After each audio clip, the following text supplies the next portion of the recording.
For anyone who enjoys the background music to my videos, please check the pinned comment below, and please support these talented musicians. The PlayStation 1 handled 3D geometry in a strange way that made the graphics jumpy and poppy. Moving through the PS1 worlds makes it look like you were twisting and churning a kaleidoscope with its shifting geometry. It's something that feels like it was designed specifically to recreate my experience of the world and mental health. I experience a form of visual static at a constant but varying degree. It's most easily seen in plain light or dark colors, a bright blue sky, a white wall, a dark room, and I see shifting fuzz covering my reality. Many people experience visual static to a degree, even if it's only when you close your eyes and see colors blink in and out of existence. A lot of you will see it if you space out and stare at a blank wall. I just have this static constantly over my vision. This fuzziness persists into basically anything I see. The whites and darks of movies and films are always covered in it. When it comes to patterned stuff, like the carpet in my room, a field of grass, and even ceilings with dotted or swirled frills, the noise bleeds into them, making them warble, wobble, and slowly morph around. I used to get lost as a kid staring off at them, seeing new shapes like a changing cloud. The dark becomes an ever-swirling world of shadows where I often feel like I'm seeing figures in the distance, against the walls and on the floor. I wouldn't say my visual snow is so intense that it looks as crazy as the PS1 shaky geometry, but it still plays into my unconscious anxiety of the warbling world that I experience. This helps multiply the obscurity factor of the dark, unknown corners of an environment. Anywhere you are is a hidden chance to be struck down by unseen foes. The models are crude, strange, and range from weird to deeply unsettling. All these features help replicate the same feeling as watching a horror movie on VHS.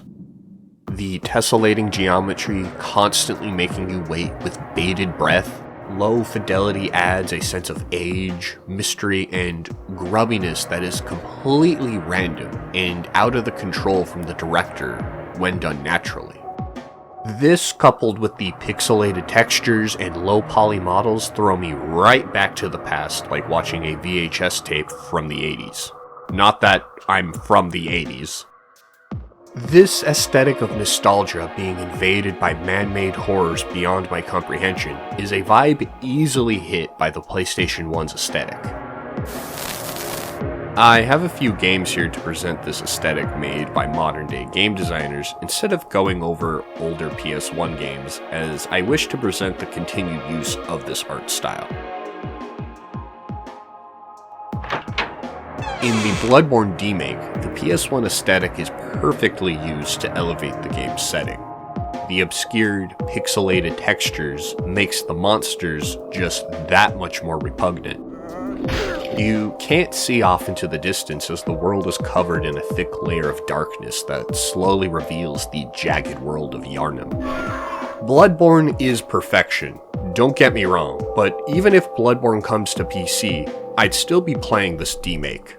What I've shown you here is the more optimized version running at 60 frames per second, but you can also add CRT lines while also lowering the frame rate.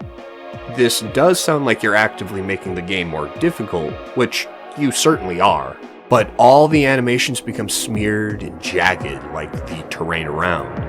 Frame rates can be an aesthetic choice. Sure, playing high-action games against other people in a competitive setting truly does call for higher frame rates, but I do think there's an argument to be made in favor of aesthetic and feeling of varying frame rates. Sometimes, things need to be grungy and very punchy.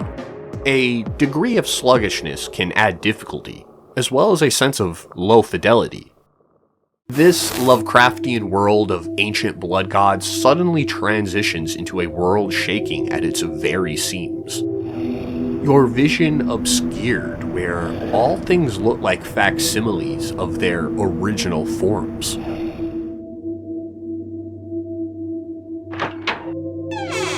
Murderhouse uses a lot of screen overlays, where you can add layers of classic horror film effects, just like the Bloodborne Demake. Usually I stayed with the basic PS1 dithering since most of the other effects made it extremely hard to see, which is a vibe all on its own, but for recording purposes, and with my own biased love, stuck with the PS1 graphics. Earlier speaking about monsters coming from the darkness in the Bloodborne Demake is masterfully used for the rabbit serial killer randomly attacking you. Help me! There's somebody else in here! Oh? Hey! Donnie Darko disarmed you! Oh my lord, oh, he disheaded you! Oh! I was frozen in terror when the killer invades the safe spot in the attic.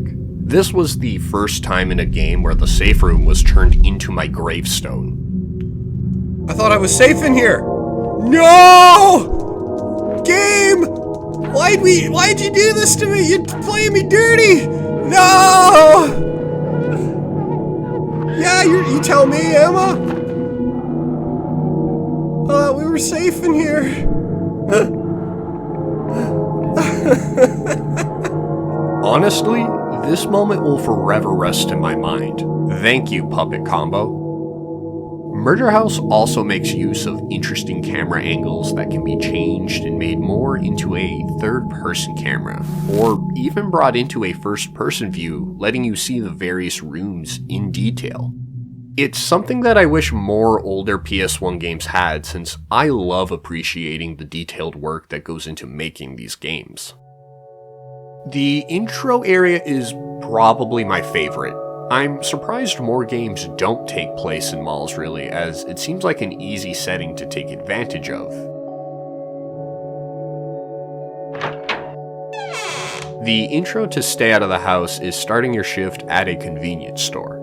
This slowly drove my anxiety out my goddamn body from pure fear. See, at the beginning of your shift, a fellow employee tells you the keys are missing and the phone is broken and leaves you to your doom. Thanks.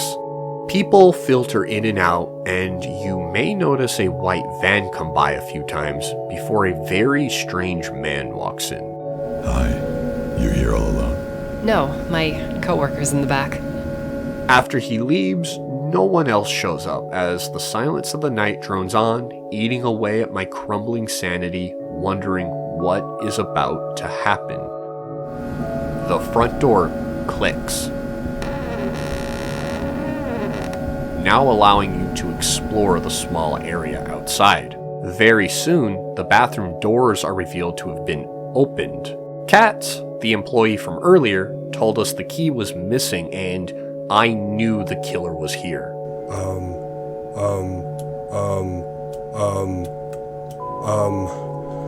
Oh man. Oh man. Oh frick. Oh. So he found the key. No, he must have stolen the key. I tried running away, but obviously the map doesn't allow you to leave. The only path forward is to be kidnapped by the killer when you enter through the store's back door. And so, I seal my fate.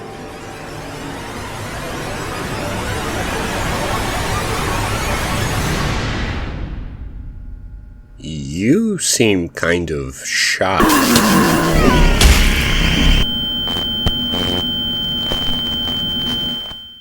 I'm skipping over the prologue entirely to talk about the house we were supposed to stay out of, as it's a beautiful spectacle of human misery.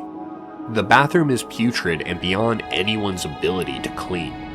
Here we have a room with a steady dripping of blood from the floor above.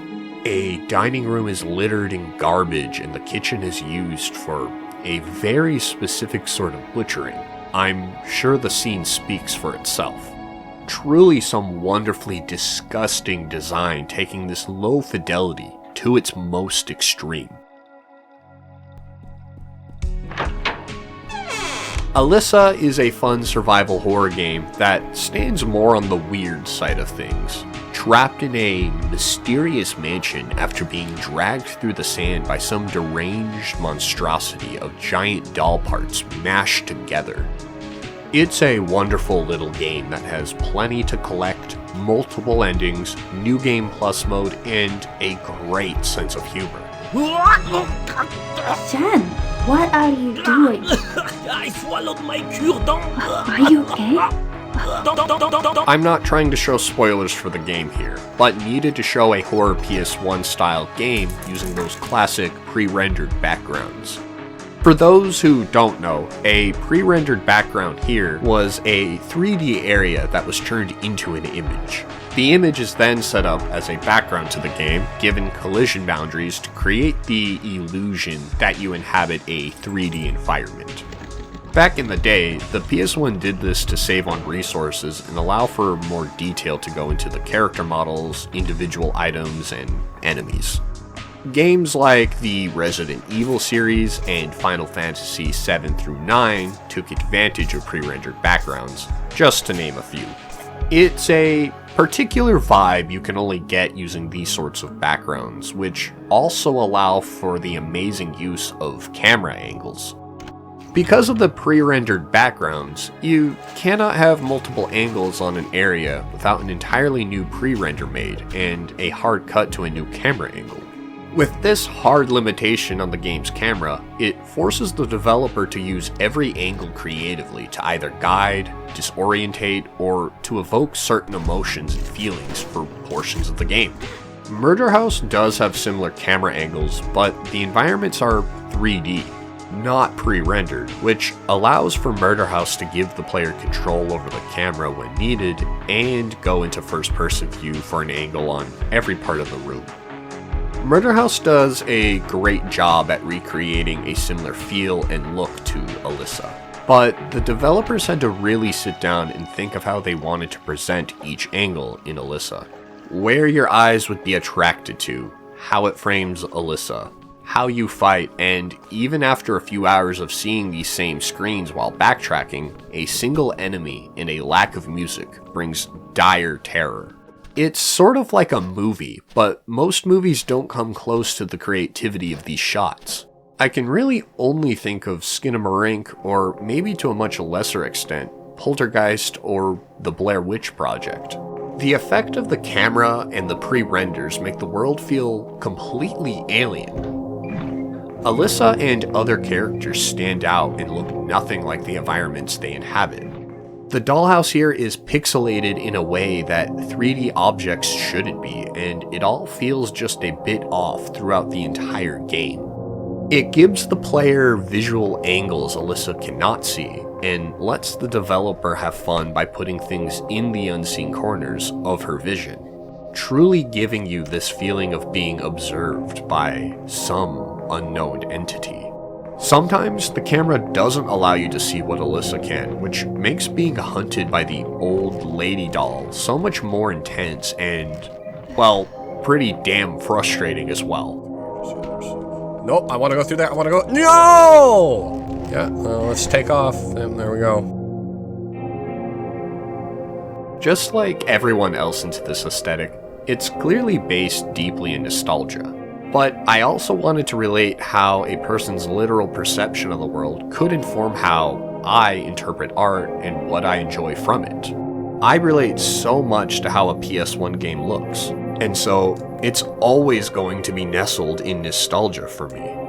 I do plan on doing PlayStation 1 game reviews like Silent Hill, Resident Evil, Dino Crisis, and right now writing a review for Alisa, so if you enjoyed my video, consider giving me a like, comment, or subscription. Until next time, have a good one, you fungoids.